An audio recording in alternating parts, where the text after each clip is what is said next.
So we changed the day of the flight, and we booked it a bit earlier. We actually paid another $200 for this, and so we arrived to Israel on 26th of September.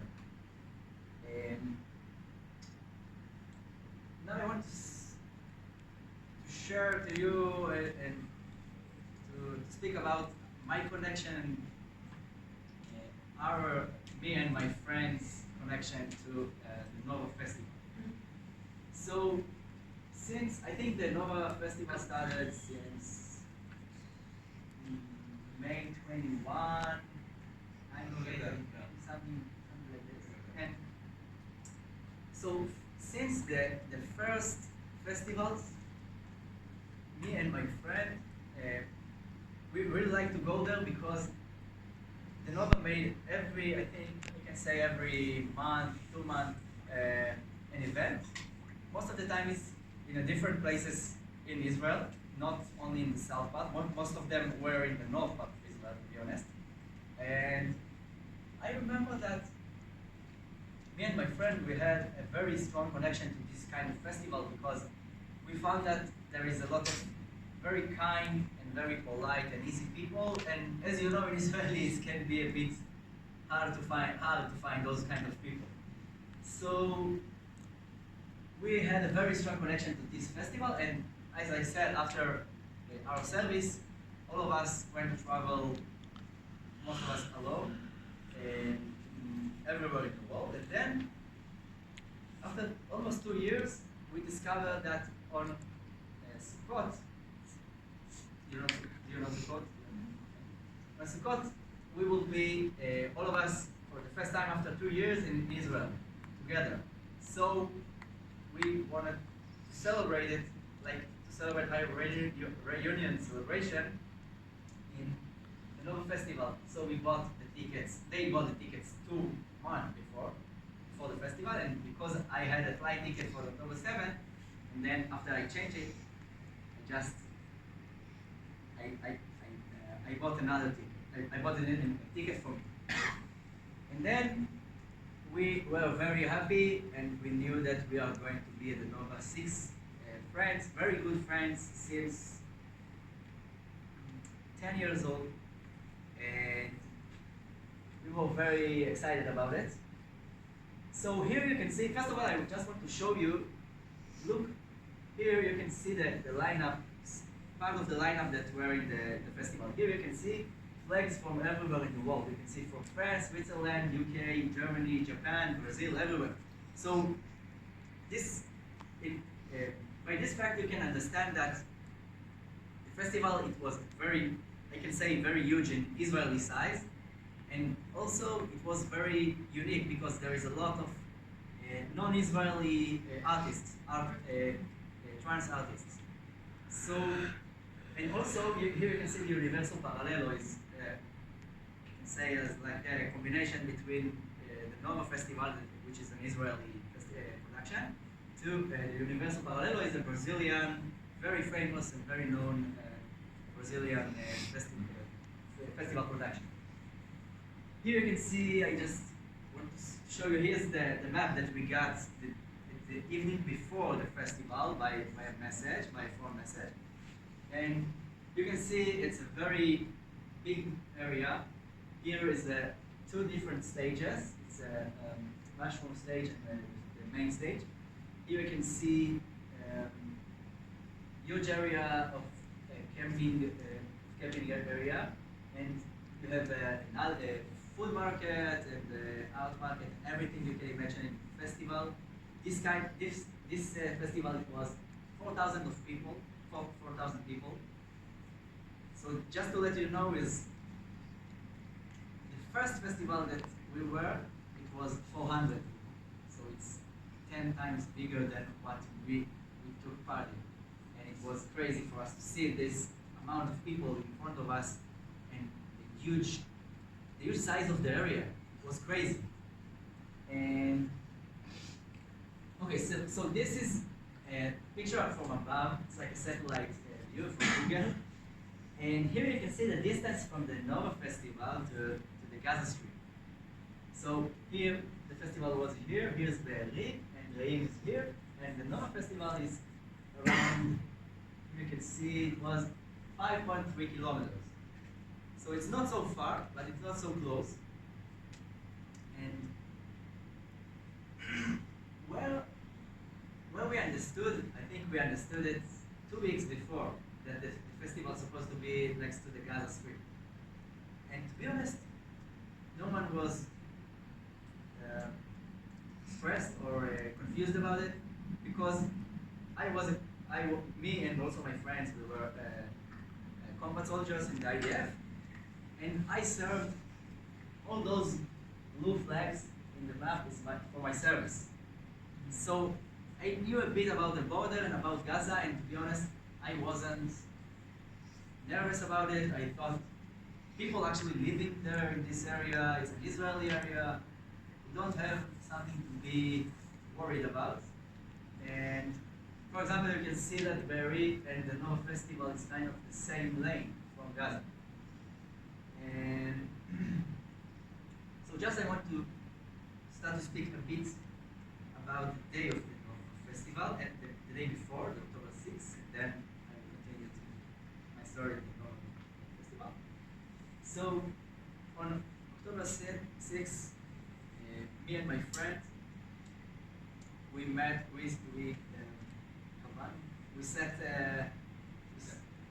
wanted to meet each other in some friend's house in Tel Aviv.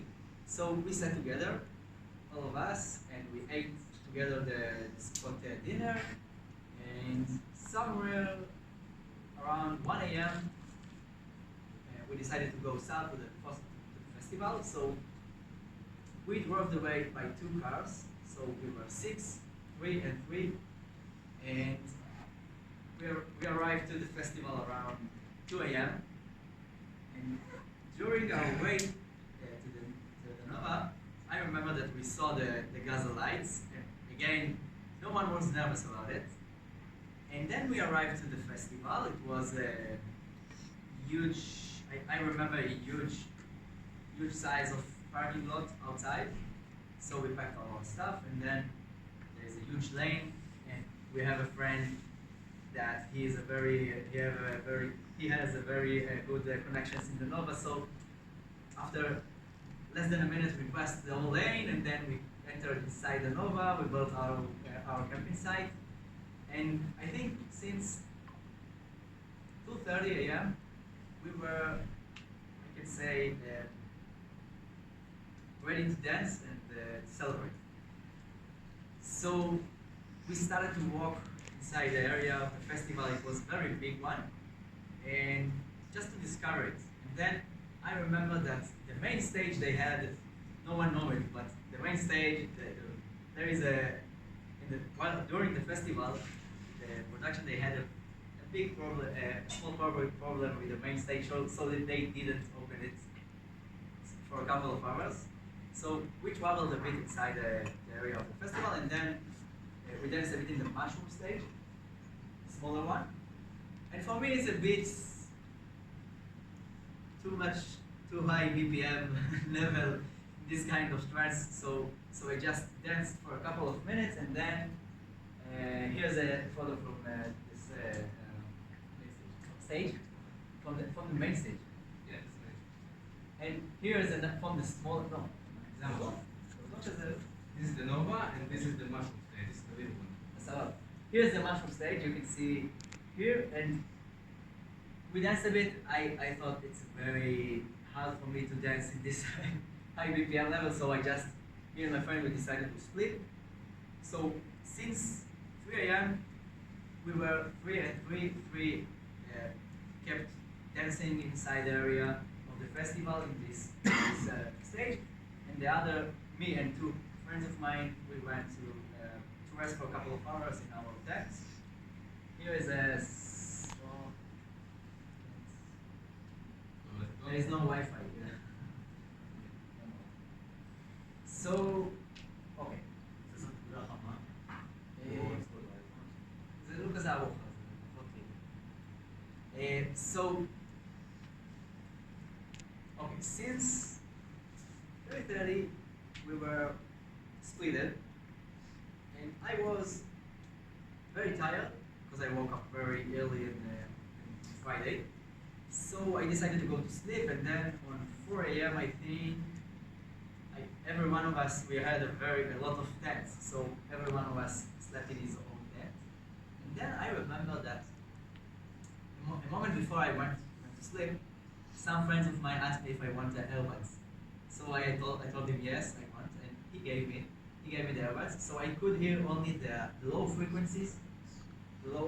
So I could hear only the kick and the bass, and then somewhere between, I can say, around 5:55 a.m., a bit before the missiles, I remember that I woke up because I heard some strange some strange noises like a boom that not in the rhythm of the kick, in the rhythm of the kick the rhythm of the kick and the bass, and I thought maybe something is going on and we are very close to Gaza Strip.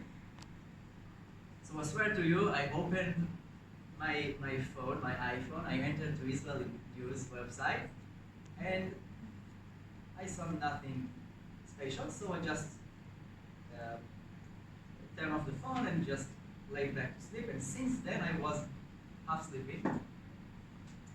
And on 6:29, while I was half sleeping inside the tent, I remember that I heard the noise of the missiles. I understood that Hamas is launched his missiles, and it's a very unique sound. You can't miss it and like, be confused about it. And to be honest, I wasn't so nervous about it because I knew that we are very close to the Gaza border, and for us, it's not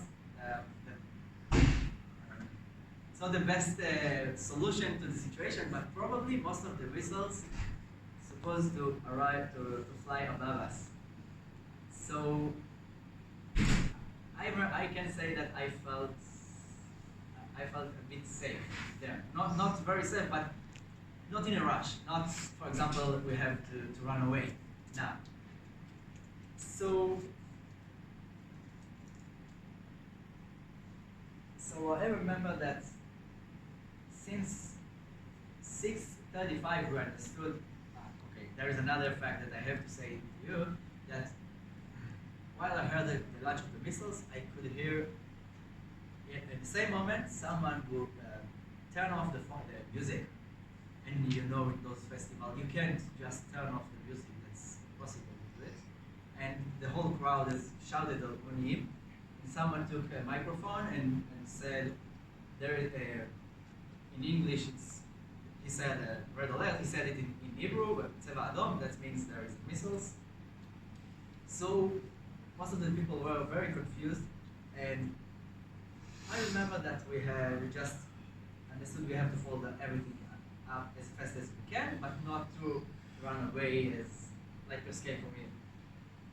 So we fold everything up, and then on 7 a.m. we were inside our cars, 2 cars, and all our stuff inside it. We are ready to go, and this specific photo I sent to my girlfriend. She called me, and she started to message me on WhatsApp, and she told me, "Did you hear the sirens? Are you okay? Where are you going? What are you doing?" So I told her, "Don't worry, Gali, everything is fine. Welcome back to Israel. We are kind of used to this kind of thing. Don't worry, we'll be in Tel Aviv. Everything is fine. We will be in touch." And then I hang up. Hang out or hang up? No. Hang up the phone.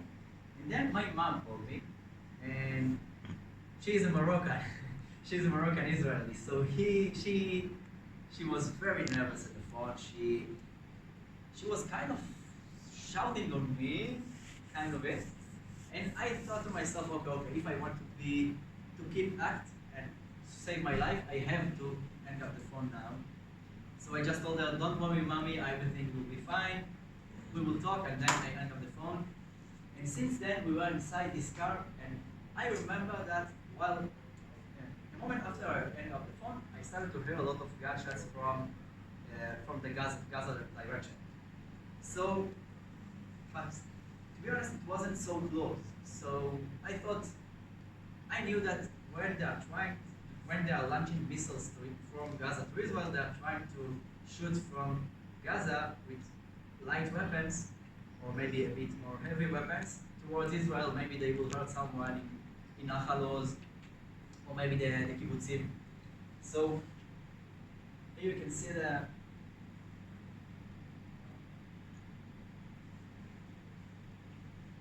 so we started to hear the gunshots, but it wasn't so close, so I thought maybe they're trying to hurt us, and we started to try somehow to connect to the main road. Here you can see this is the festival area, and this is a main road. I can say it's very narrow road, and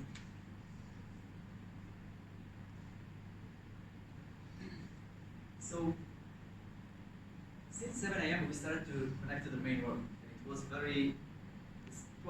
impossible. There is hundreds of cars, thousands of people around us. Most of the people are confused, nervous. I can say that I remember people who laughed about the situation, people who cried about it, people who seemed so nervous about it. Any reaction you can imagine was in this event. So for 20 minutes, I remember that we tried to connect to the main road. Actually, after 20 minutes, we understood that we are in circles. We are moving in the circles and no going anywhere.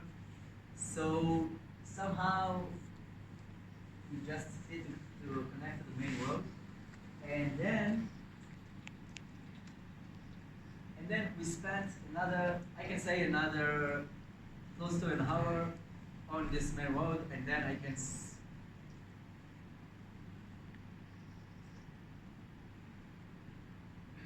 Sorry, I'm a bit confused today. I don't know. And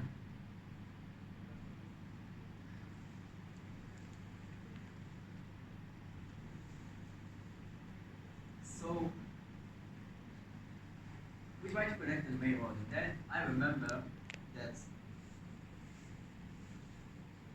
in some way we actually, it was a police car that stood on the road, on the connection to the Tulkmitu road, and they told us you have to go south.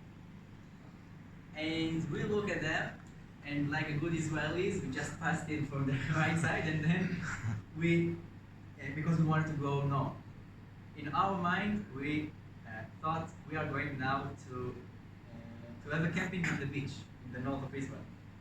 There is a resource in the center of Israel, but we will find close to Haifa. Everything is perfect. We will go into the beach now.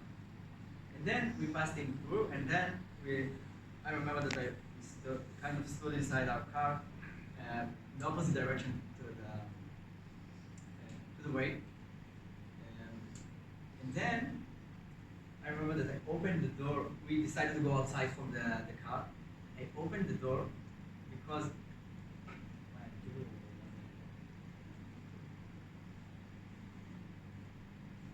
okay.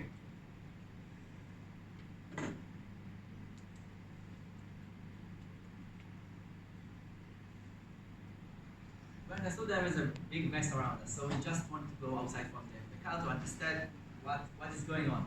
So we went outside, and then the first thing I saw is a car that this car, it was full of bullets in his front window, and some guy who carried a woman on his hands.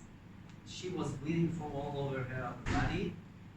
She was yelling and screaming, and this guy carried her on his hand and ran with her on his hands to the festival area to treat her poorly.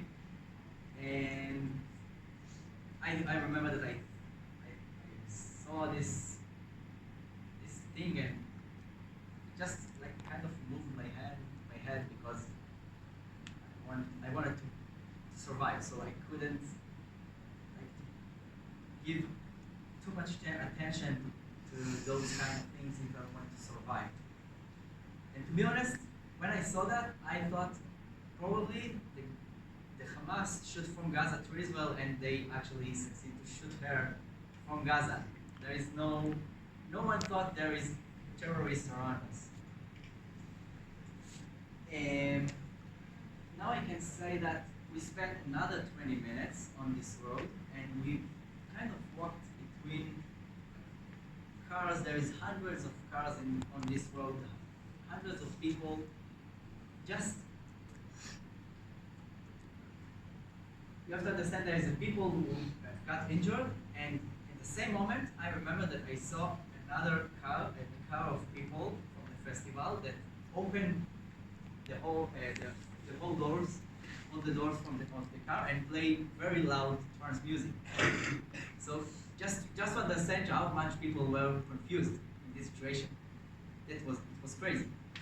And so until 7:30 we were on the main road until there is a few things that happens at the same time. I can tell you that if I want to really explain to you what happened there, it can take me 6 hours just to give you the whole details. So we were on this road until 7:30, and then what happened is that my cousin called me. He's a police officer, and he told me, "Where are you?" I told him, "I'm close to the rave. The festival was in Reim," and he told me, "Okay, you have to understand now you're in a very complicated situation." He didn't told me specific information, but he told me you have to run away now from there and don't go to any civilian place, not kibbutzim, not army bases, nothing at all. If you can, just run away, and if you can dig a hole and stay there, do it, and don't expect that someone will rescue you at least 48 hours from now.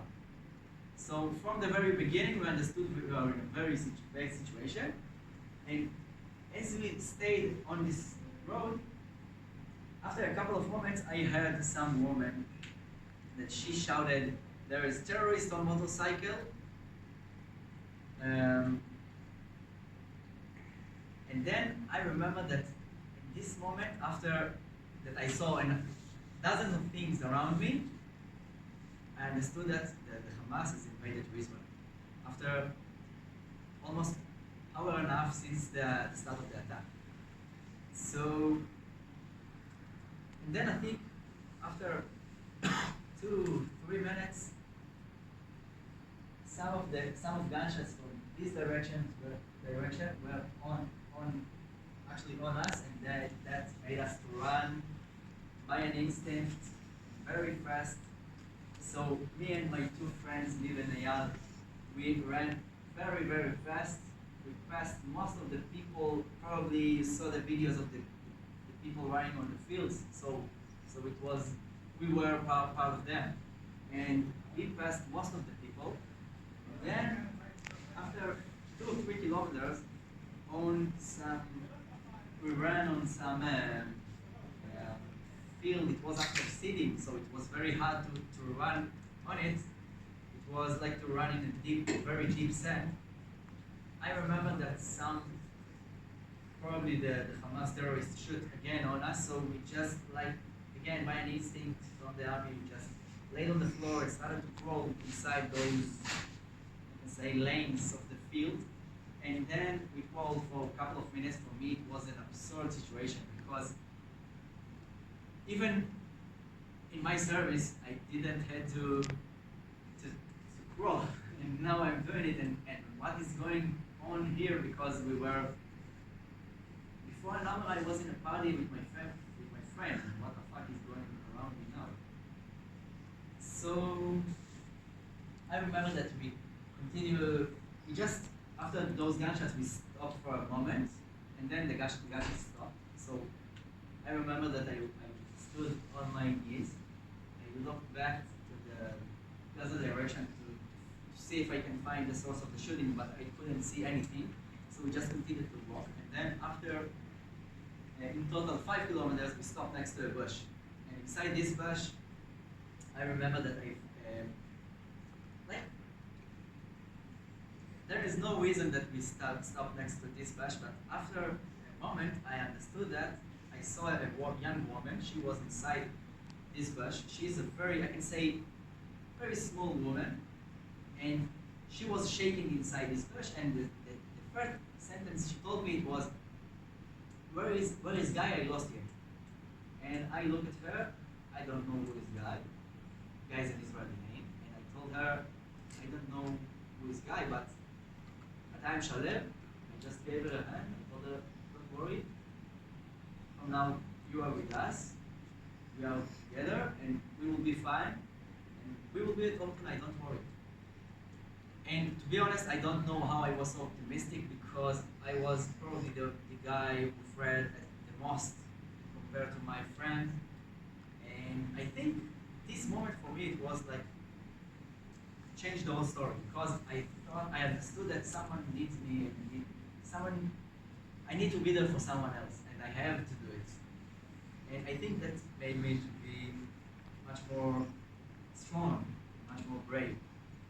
So since this moment, after 4 kilometers, we continued to walk another 3 kilometers until we arrived to some greenhouse. So here's a pictures from the escaping, from the runaway. I don't know what to say.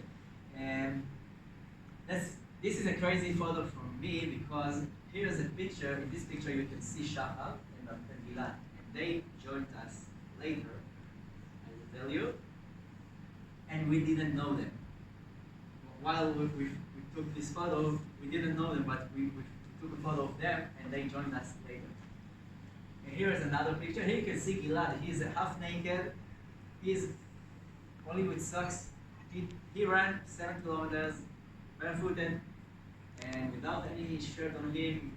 Me too. I was sleeping when the Hamas invaded, so it was cold at night. I slept with sweatshirt and very long pajama pants, and then there's the Hamas launches missiles, and then I started to run with my sweatshirt, and I removed it, so I just ran without anything around my body, also with that. And there's another picture. Look at their faces. Look at this. This is a very small part of the people who escaped from the festival. So here's the way we did.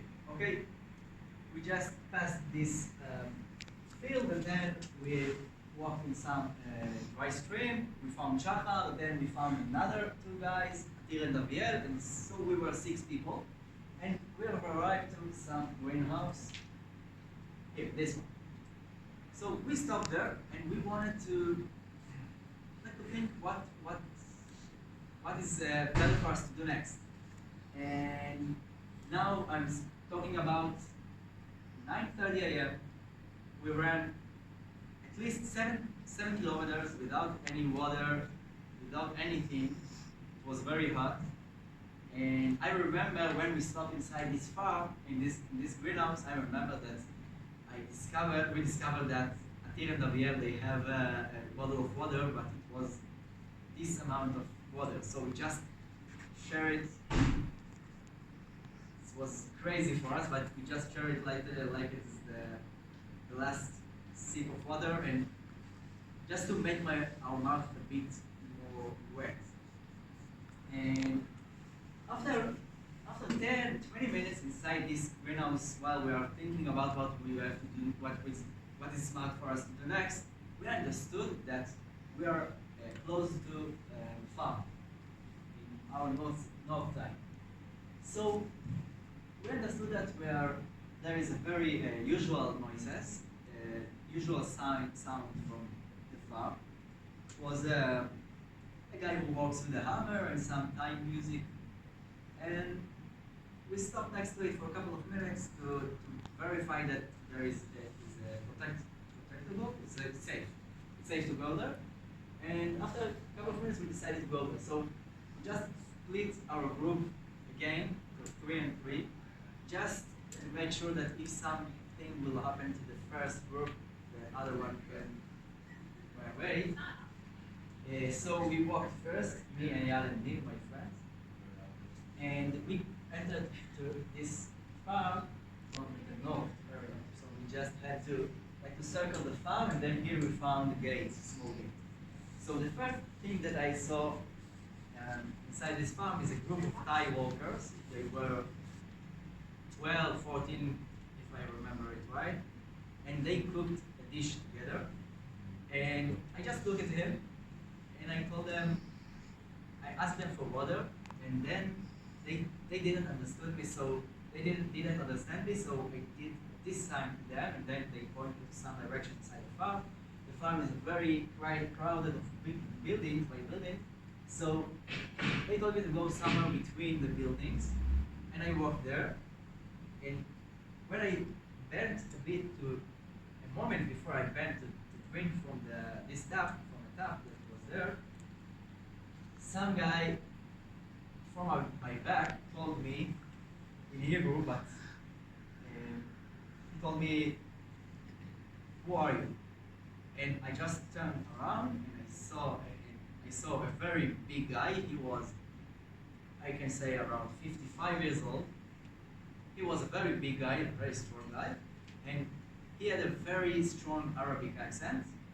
So when I look at him, to be honest, I just waited for the moment he will do something. For example, he will hurt me in some way. Or maybe he will take out the phone.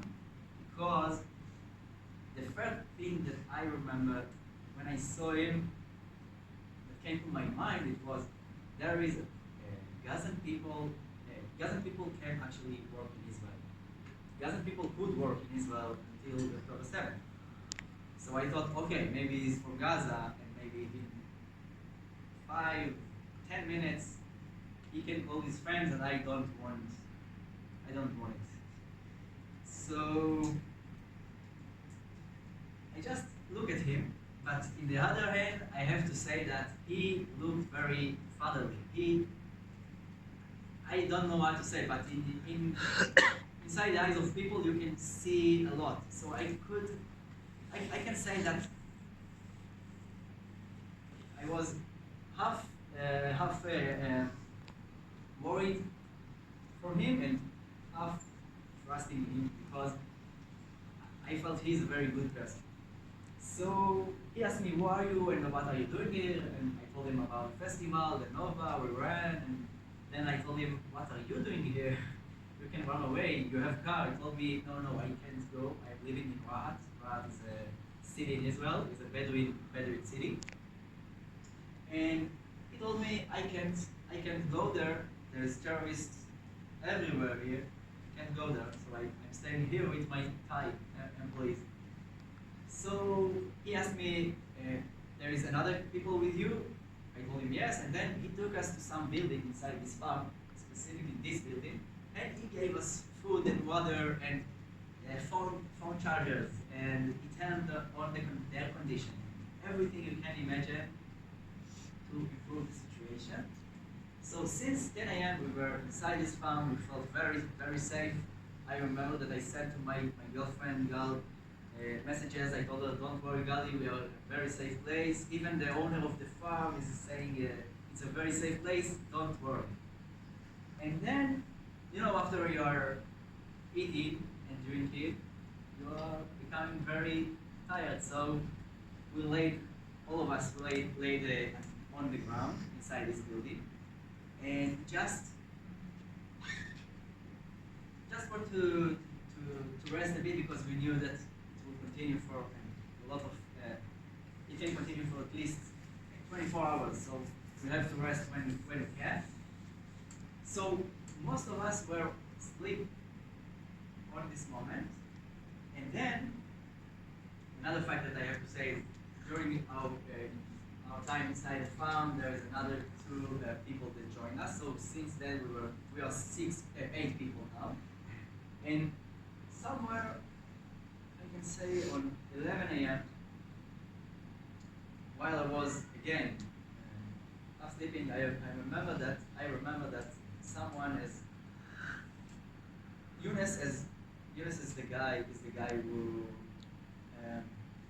I met when I went to drink, and he is a 55 years old Muslim Bedouin Israeli.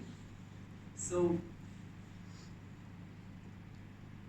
while I was sleeping on the floor, Eunice has kind of run towards us, and then I remember that I had a lot of like shouting around me, shouts around me. And then I remember Eunice running towards us, and he's screaming, "There's terrorists on motorcycle! Run away from here!" So all of us were inside this building.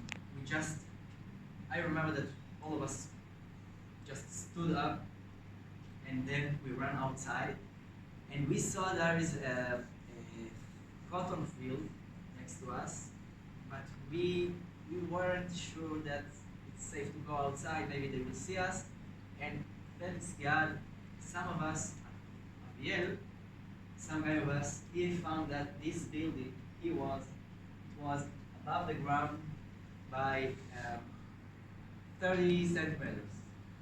So we just crawled, all of us, underneath that building, 8 people, and I remember that the first things that I saw in my mind, it was, okay, the game is over, so sad for me is now, I have a lot of plans and dreams. It's very sad for me that this now is the end. And I can say that another thing that I got to my mind, exactly the same moment, it was, I just told to myself on repeat, Shema Yisrael, Hashem Elokeinu, Hashem Echad, because for me it was the only hope in this situation. No one actually could help me. And here's a pictures from the specific the building that we stayed in it before the terrorists arrived. So here you can see Shachar, the woman we found. Here is Abiel. Here is Atil, Abiel, Younes. Here's another picture. Here's me. You can see me. I'm just absolutely not understanding the situation. I was very, I can say I was very sarcastic, yeah, about the situation. I laughed about it so much. I told them, don't worry, we'll be fine. Someday we'll laugh about it. And I remember that I told them while we were running from the Nova that this is a very good experience to tell to our grandchildren. Here's another picture from inside the building. This building. Here's Eyal and also Abiel and Atil. Here's again us after we ate a bit. Here's another picture from this building. Here's by mistake a screenshot that I took during the time we were inside this the farm. Here you can see messages from my platoon from the reserves. That is calling me that I have to go to reserve, and then I send them, I can't go anywhere, I'm waiting for a rescue from Gaza, I will talk with you. And so we were underneath that building, terrorists has arrived, and then they kind of circled the farm and they arrived from the east side, like the Israeli side. And then Younes, before they arrived, he locked the whole gates with very strong steel chains. And Younes, while we were in that building, Younes, he stayed outside the building, and he walked outside to speak with those terrorists.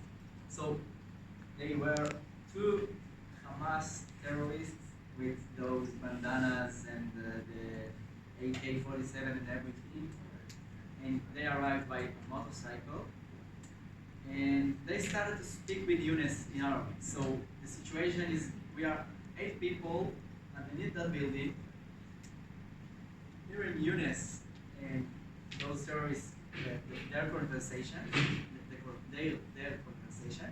I remember that the first sentence that I heard, it was when Eliyahu. When Eliyahu is an Arabic sentence, it means where is the Jews? Younes told them there is no one here, and the whole conversation he translated for us after it. But he told them, there is no one in here. I'm here alone. I'm just the guardian of the place. I don't have the key for the gates. And they told him, no, we know there is a Jewish here in Arabic. We saw them. Where is the naked Jews? They told him. So for sure they saw us because I was half naked as I told you, and also Gilad. So probably they saw me or Gilad. And Yunus, I don't know how, but somehow he actually succeeded to convince them to go away after 5 minutes of conversation. He just begged for them. He is a Muslim like them, and he has 5 kids, and he just want to leave. And then somehow, after a couple of minutes, they decided to go away. And after what Yunus said, that they went a bit, they continued north. And then after, I don't remember, no more than 48 hours, I can say the IDF helicopter killed them, those terrorists, in some farm. So we were underneath that building for another, I can say in total, almost 2 hours. Because what happened after the conversations between the terrorists and Yunus started to look after us, and actually no one wants to go outside because Yunus called us, but no one wants to put his life in so huge risk, and you don't know what they asked him to do. Maybe they pointed the gun against his head and told him, "You have to find them now." So we just didn't want to take any risk in this situation, so we just stayed underneath that building, and Yunus called us very long time. No one answered. No one even actually moved underneath that building because it was so scary. And I just want to tell you that, small fact, the Bedouins, they have I can say like a very unique and spatial skill. They are very good in Trackers. trackers. Okay, trackers. They are good in finding tracks. And for example, their role in the IDF is to go with the platoon, and just they have a very good eyes and they can spot some steps if someone walked before it on some places. And Yunus, when we arrived to the farm, he gave us a bottle of water, and this bottle of water had a red cap. And Eyal, my friend, he has a very strong obsession with water, so he kept this bottle of water with him. And then Yunus found us because he found this red cup underneath that building. So what happened was Yunus spoke on his phone, and then I remember him saying, "I think I know where are they," in Hebrew. He said in Hebrew, of course, "I think I know where are they. I think I found them." And then he bent to look at us. And for me, it was the longest moment in my life because I didn't know what I have to expect from here. And he kind of shouted on us. He told us, "I'm trying to find here a rescue for you, and you are hiding from me. Go outside from this building now." And everyone just crawled underneath that building out. And in like a Hollywood movie, some 2 cars of 2 people from not even security as well, or IDF or police, some normal regular people that took their car from a small town next to the Gaza Strip and just rescued hundreds of people. So they rescued us too. So here you can see the way we have rescued from this farm on 1:22 p.m. We drove a bit south here. The whole way in here, we found a lot of people we rescued on this. This time, I think there by 3 cars in total, because there is another that joined us. We rode 30 people. Only on one time. We were in Silverado. I think only on the back of the Silverado were 20 people. It was crazy. And so we continued to the main road here, and then on this road we saw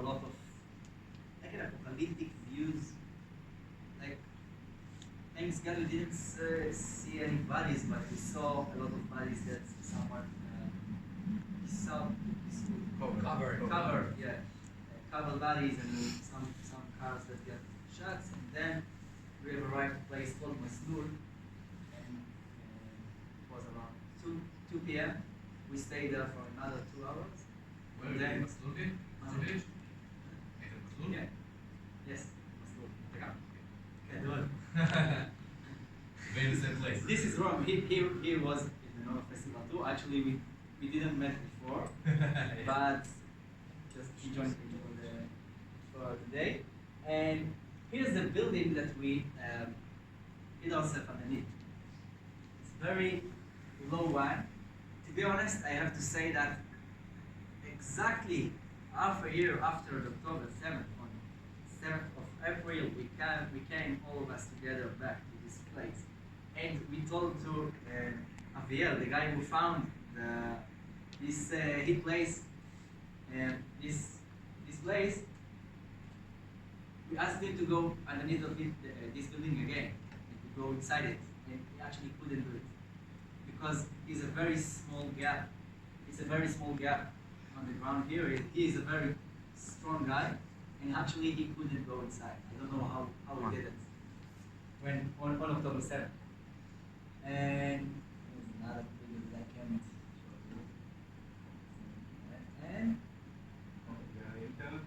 here's a picture from the moment we were underneath that building. Here you can see me. Here is Ayal, my friend. Here is the leg of Shachar, the woman that joined me. And this picture Atir took while the terrorists are 30 meters from us. Here's Yunus, and he's the most. I'm not so objective, but he's a very good guy, and he's a very, I can say, very humble guy. You can feel it. He's a very. I can describe. He's a very humble and very shy, kind of. It's very smart. I can say that. I think we had a very so much luck that we found him because he's a very kind and so nice, so polite and easygoing. So probably God loved him, so he kept him and us with him. And here's the pictures of the car we left. So the car of my friend's Nib, we left it on the main road, 232 road. And here's what's left from the car. And actually, we can't say what happened. We don't know. And actually, we didn't find the car until today. He got the money about the car, but we didn't find it. Somehow, I found my bag that was inside the car. Only a month after, someone called me and told me, I found our bag. But actually, we don't know what happened specifically with this car. Here's another picture, and the last moment in my story and this day, I want to dedicate to a woman, very beautiful soul that we lost in this day. Her name is Tiferet Lapidot. She was 23 years old, and actually I met her in Australia. She was traveled in the Far East, and then she traveled in Australia, and then we met, and she from those kind of people that, there's people you can meet them for only 2 minutes, and they're kind of, you remember them for the whole life because they have some kind of magic.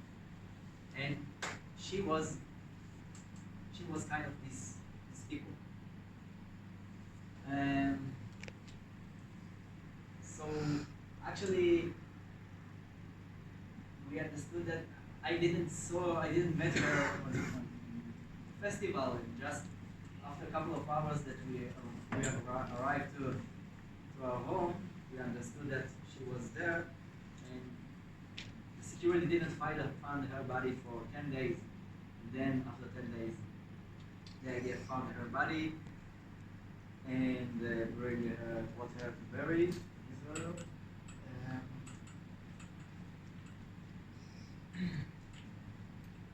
So another two things that I want to say to you, then I will finish and we will open it for conversation. If you have any questions, feel free to ask. The first one is I want to thank you as, I can say, a Jewish community, Jewish people who lives abroad. I want to say that not in, I don't want to say only Jewish, but that I want to thank you that you are choosing on the right side, the good side of this story, because what happened on the Noah Festival and the Kibbutzim on October 7th, it's not about, I can say it's like about land, only about land or justice. It's not. It's about just to kill everything is not you. It's like ISIS. It's not.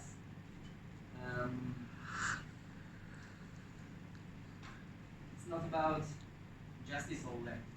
That's it. And I want to thank you that for hearing my story and also for just to be Jewish abroad, because I was on march in Chicago, Vancouver, and Nashville, and I remember that I heard a lot of stories from the students there and the people, that how much there is another war in America now. The Jewish in America are suffering from another war, different one, but not so